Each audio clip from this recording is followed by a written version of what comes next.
Good morning, Sunrisers. I'm Dr. Karen Emerson, and today I have with me my kennel manager, David, and this cute little girl is BB, and I bet you're wondering what in the world is on BB's head.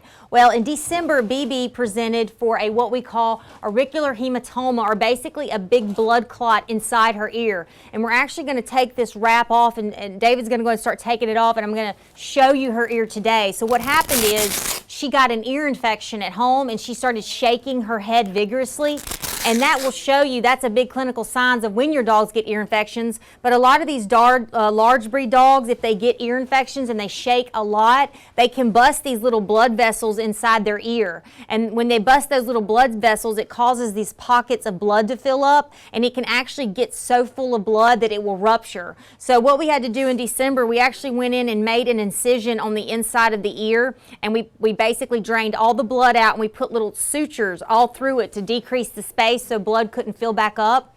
And she wore this little head wrap for about 2 to 3 weeks. Well, we took the head wrap off and some of the fluid got built up in there again. She didn't have an ear infection because we got that under control, so we ended up having to drain her ear and put medicine in it and her wear the head wrap again.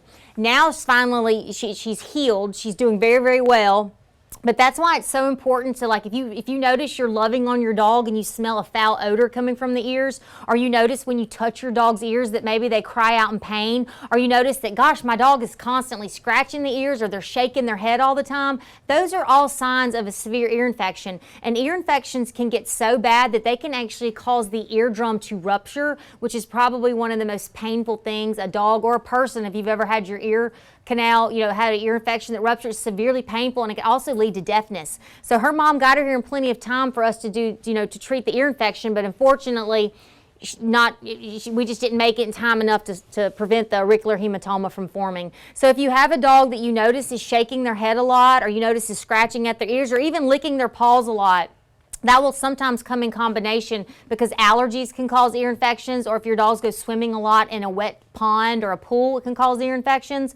Please go ahead and make that appointment. Don't wait, because it can get very, very severe. So if you have a dog, itching, ear infections, please call, make that appointment. I promise your pets will thank you. WCBI Animal Health with Dr. Emerson was brought to you by Emerson Animal Hospital in West Point.